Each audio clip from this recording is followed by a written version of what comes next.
About 20 years ago, I lost my sight due to a detached retina in my left eye and a hemorrhage in my right eye. Well, I was born here in Williamsburg in South 9, just a little over the bridge.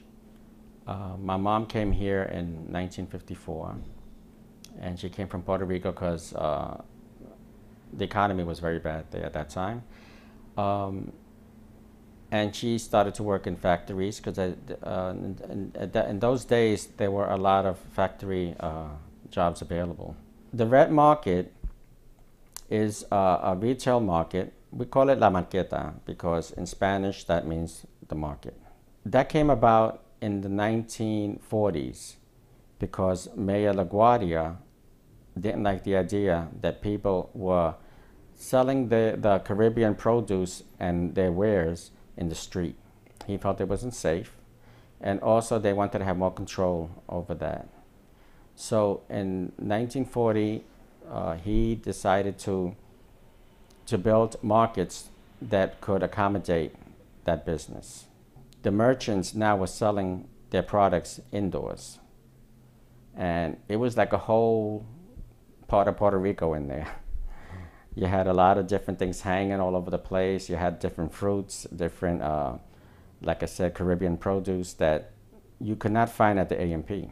That marketplace was a place where people got together and discussed politics. They were able to discuss the culture, which was a Puerto Rican culture, and it was great. It was a great place to be at, and it's symbolic of the past. Now, however, due to the fact that supermarkets all over provide those Caribbean produce and products, La Marqueta has found itself in danger of being eliminated.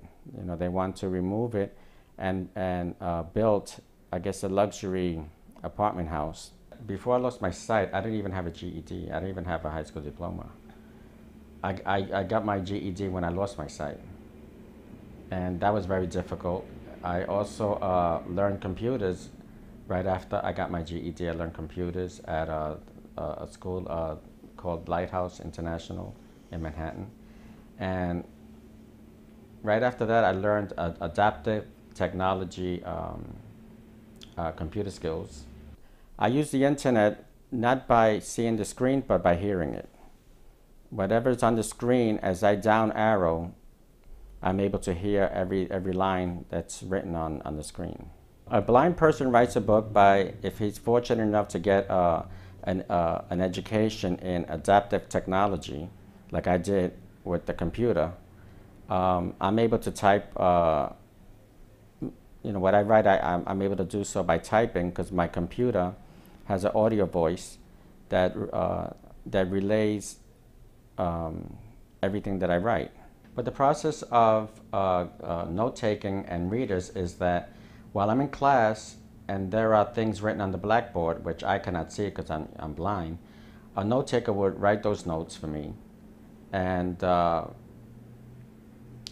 also a reader will later on read them for me, and I could record them and then be able to study them. Well, I used to record the class most of the time. Then when I would get home, I would re-listen to it, which is also another form of studying.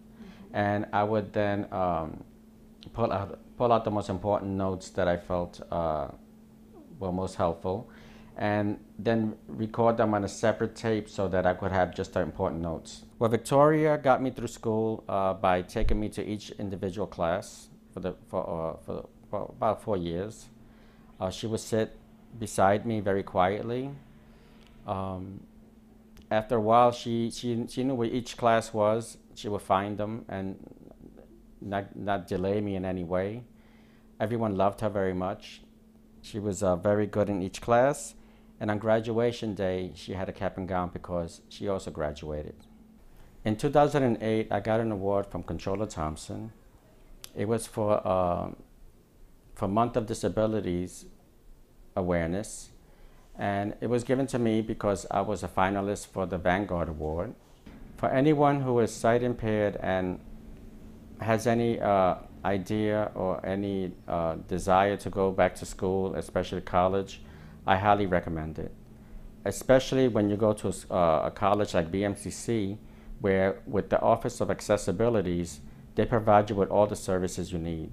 And they also encourage you. There's also college discovery, which was very helpful to me. I want to especially thank Dr. Duncan Wilson, who helped me with the services there. So it's possible. If you want to get a college degree, it's possible. You just need to pick the right place, and BMCC is the right place.